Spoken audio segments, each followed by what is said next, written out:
I am finally saying About Time, which is, ironic because I'm late on it. Let's all cry. Ready, movie.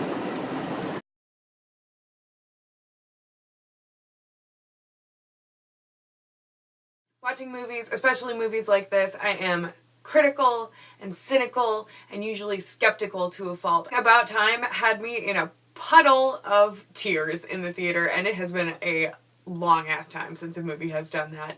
Some movies I think are great to watch as an escape from your own life, and some movies serve as like a touchstone reality check back into your own life. How the indie flick about time travel managed to be in the latter category, I'm still trying to figure out, but it definitely was. It's a little gimmicky, the script is a little repetitive and formulaic after a while, some parts of it are really divisive, let's be honest. The art design looks like it's straight off of Pinterest with wardrobe brought to you by ModCloth. I don't know what the latest requirements are on how many rattan lamps and neo-tribal throw rugs it takes to qualify as an indie movie, but let's just say that this movie is fitting the quota. But all of that aside, as a composition, it is brave and daring and trusting of its audience in a way that is really refreshing and also really rare. Okay, riddle me this. What other movie would give 5 minutes of screen time to a scene taking place in a completely dark restaurant? That is ballsy and I love it, and that scene was better for it. Also, I've always really wanted to go to that restaurant. What's it called? Dans le Noir.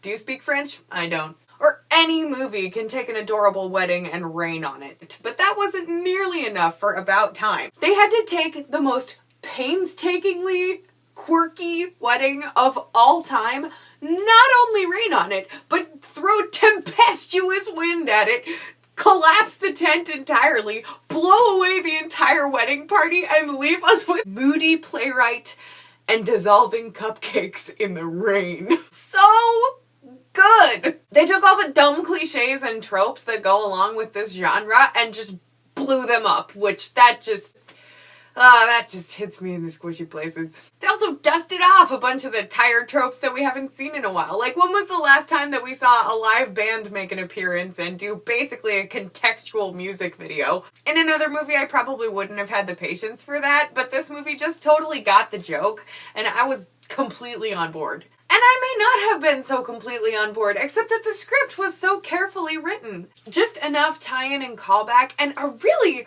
gorgeous amount of sort of implied backstory that we didn't have to see. You could just fill in the blank for yourself. Not enough scripts do that, and I found that really refreshing. About Time was confidently produced in a way that I haven't seen in a long time. All of the moving parts moved together, and the result is a really cohesive, just fun, joyful piece that hits you in all the places that it's supposed to. I walked away from this feeling not only like I had watched an awesome movie, but like I just have a really awesome life. And if some dumb indie movie can make me walk away from a movie theater and say that, regardless of gimmicks, regardless of cliches, that's a good movie. And yeah, it really is a lot like watching Pinterest the movie, but the result is that I have 3 new ways that I'm gonna do my hair. No joke! When this movie comes out, you better believe that I'm gonna be buying not only the movie, but also the soundtrack, because it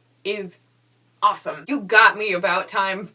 You got me bad. So, ratings. On a scale of 1 to About Time, it is definitely About Time. Thanks for watching. Those aren't links, but they're in the description. That is a link. You should click it and see what happens. I love talking about this stuff, and I'm super accessible. So if you want to talk about it, get in touch, yeah? See you next time, babies.